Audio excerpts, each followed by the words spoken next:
So, Raymond, Hi. here at Locals, you've been piloting Tearlaments. Yeah, since before the ban list and after the ban list. Through this oppressive cash tier meta, you still manage to prevail every local week, topping with Tearlaments. Of course. We've got a few requests for your deck profile. I know, I saw. Just wanted to know, how's your experience been playing this deck?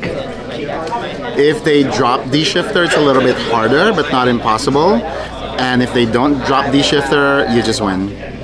Sounds amazing. I know we were looking forward to trying to see you play this at Nats, but you are a part of the judge program. I did. A very accredited judge at that, so it's no wonder you got selected.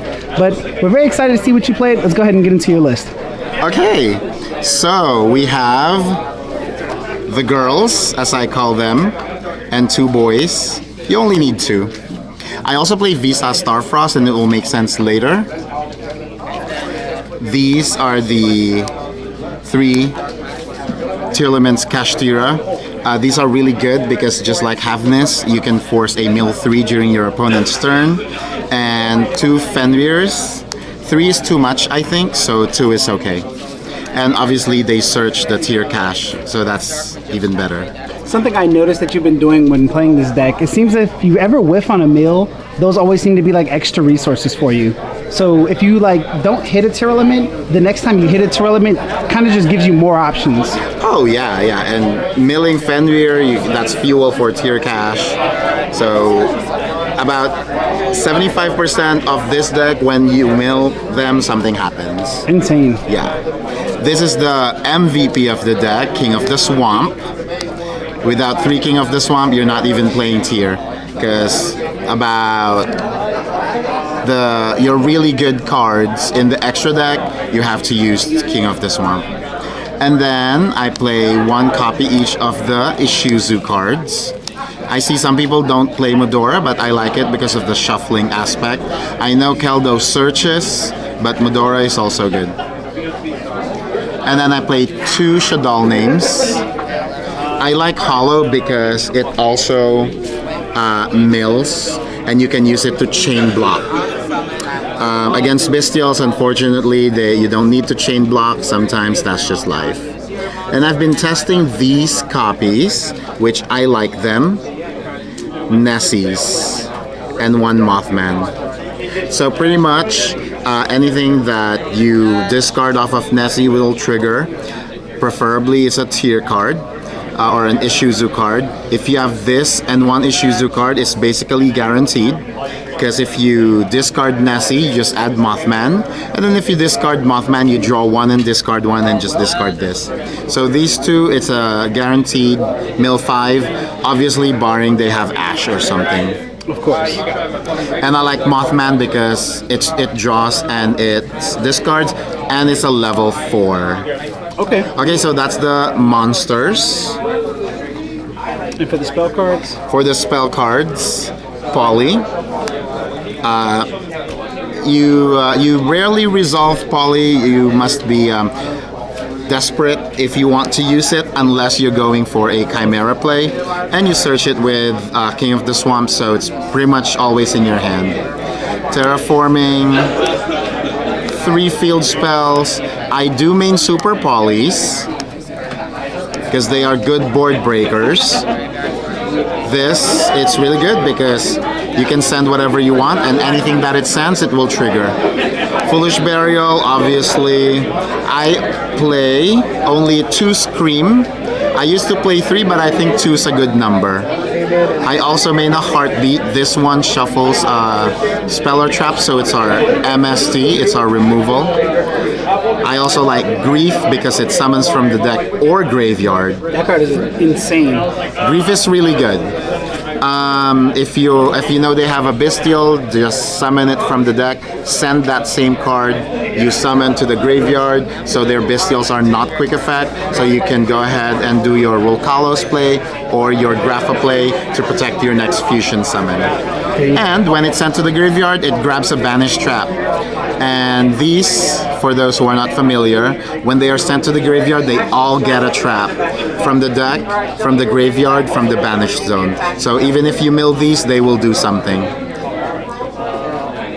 So when you are banishing with Tier Cache, you have to think about what you're going to banish. Because if this is still in the deck, then banish a trap.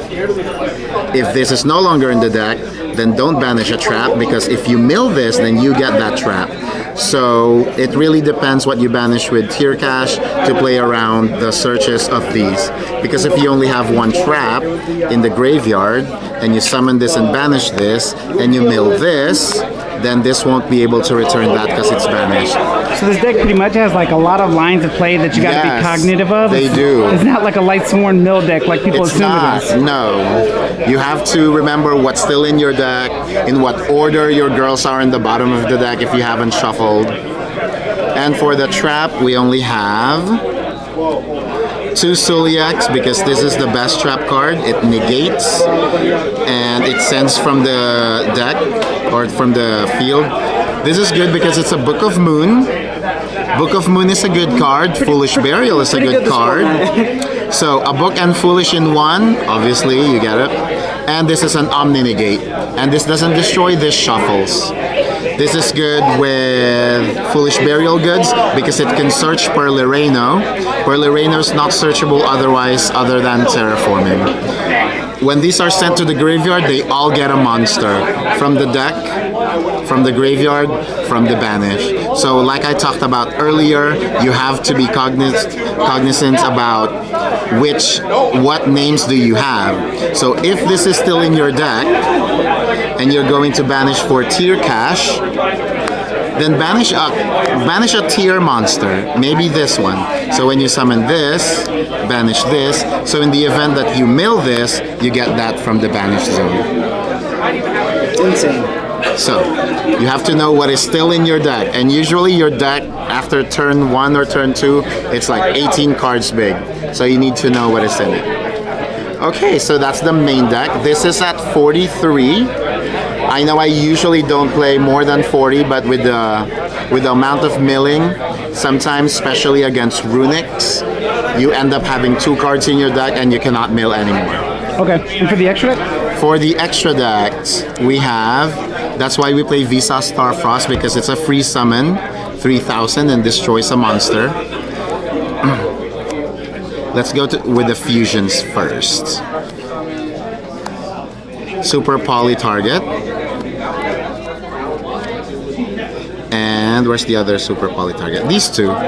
Basically, if you have Super Poly, you're going with these two. Unless they're playing something that also uses fusions. For the plant. Winda, of course, whenever you have a chance to go into Winda, you would go. It's hard to out except for Cashteer, that's why you need to protect her. I think the best card in the extra deck for me is Grapha. Grapha only needs a girl and King of the Swamp to substitute for the Grapha name, and it doesn't really negate, so you can still chain this to like Branded Fusion when they have Branded Lost. It changes the effects of the activated effect to your opponent discards 1 card and I'm the opponent, so I discard 1 card and I trigger all of my cards if they are discarded. 1 of each of these. Before the ban list, I played 2 because Unicorn usually hits the first one, but after that they're more concerned about Grapha and this one, Guardian Chimera. Really good. It starts at 33 with the field spell. It's an untargetable 38, and it draws you 1 or 2 cards and it destroys card. So you might think for a fusion deck, why do we only play 9? It's because this and this can recycle each other. This is a fusion for that, and then this and another tier name is another dark. So these can recycle each other. These can recycle each other, and Rolkalos as well. So they're pretty much recyclable because of this card. So that's 9 fusions. And then we have 2 link monsters, Dark. And this is usually to out towers like monsters. You go into Dark, summon 1 of their Darks, you have 4 plus 5 to go into Underworld Goddess. You can out like Mech Knight Avramax and all other monsters. The Arrival, Humorensis cards. Yeah, they're the ones that are hard to out, like I found through testing that, what's that card? Red Eyes Dark Dragoon, untargetable, and 3000 attack. It's hard to out, so you'll just have to do this. I don't play Baron. I prefer this card, because this card you can force its effect to banish with your shufflers. The Ishizu cards that banish themselves. When you pay cost, they are banished, so this will trigger. And Tear Cash also. Since Tear Cash banishes from the graveyard or hand, this will trigger afterwards. So just opting for more disruption instead of the one negate? Yes, I like more disruption instead of the one Baron negate. Okay. And how do you make this? You usually make this with Visas Starfrost plus a 4, because Visas is a tuner. Okay. And for our Xyz, Time Thief Redoer, really good. This detaches for effect, so it will trigger your Shiren. If you detach Shiren, you can fusion summon. This, obviously, it's Beatrice. You send Beast during your turn, draw 1, and then the next turn you send a tier card, go for Winda. Or if you're desperate, send an Ishizu card, mill 5. It's pretty much a Foolish Burial. That is really good. And this one, I like this card. Not many people know it. It's 2 level 7 monsters. Since Nessie is a level 7, Tear Cash is a level 7, and Fenrir, this will be easy to make turn 1. What this does is target one monster in your opponent's graveyard. At resolution, you detach one of your materials to attach that material. So, since it detaches at resolution, if you detach Tear Cash, it will trigger to mill 2. And this is good. It's like a DD Crow. So this turns off Branded in Red and other cards that rely on the graveyard. And if it has a dark material, it can be destroyed by Dark Monsters effect or battle. So basically, if you have Nessie under here, it's protected against all monsters that are dark. And this card's a quick effect?